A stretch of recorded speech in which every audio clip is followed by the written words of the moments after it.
Now to what is again war in Gaza. Overnight, Israel began striking targets across Gaza, blaming Hamas for its refusal to release more Israeli hostages prior to negotiations on the second phase of the ceasefire.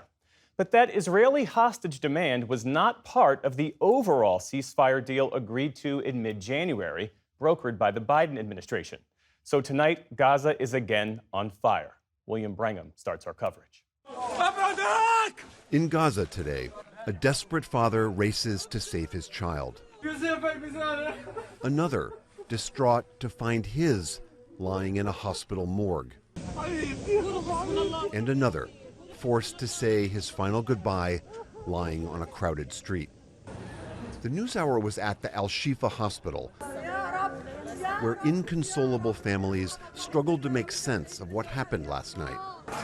Mohammed Al-Kahut, whose brother was killed, raged at the Israeli attack. How is this an end to a war? You have dead people all around. This is injustice. In Khan Yunis, Fida Hamdan on the left woke this morning to find her whole family had died. I was asleep, sleeping with my children. I woke up to find my husband and children dead. Oh, Arabs, wake up! Shame on you. May God punish you, Benjamin Netanyahu. I actually saw some injuries last night that I've never seen in my life. The NewsHour spoke to Dr. Feroz Sidwa, who's volunteering with Med Global at Nasser Hospital in West Gaza. He said most of the trauma patients he treated last night were children.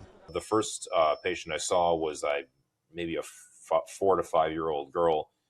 She had a devastating brain injury, and I had to tell her father that she was barely breathing. She had multiple pieces of shrapnel to her face and scalp, and she was obviously not going to survive. In 2013, Dr. Sidwa was a resident surgeon at the Boston Medical Center who treated victims of the Boston Marathon bombing. This one mass casualty event that we had here overnight would overwhelm literally every hospital in the United States, every single one. Last night's attack ended weeks of relative calm, shattering the fragile ceasefire between Israel and Hamas, a truce that led to the release of 33 Israeli hostages. Events which Hamas always staged in Gaza with a theatrical show of defiance. In exchange, Israel released 2,000 Palestinian prisoners and allowed a flood of aid into Gaza during its initial phase. Hamas says Israel failed to return to the negotiating table, which it says would have led to the return of all remaining hostages.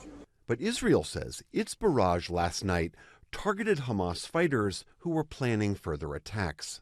This is coming after a few weeks where we were identifying indications of Hamas operating on the ground and preparing for some sort of terror attack against our troops, but more severely against our civilians. Israeli Prime Minister Benjamin Netanyahu said these attacks were just the beginning. From now on, Israel will act against Hamas with increasing intensity. And from now on, negotiations will only take place under fire. And I want to assure you, this is just the beginning.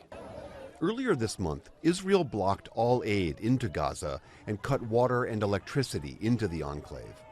And today, it issued evacuation orders for several areas across the Strip, urging residents to flee immediately.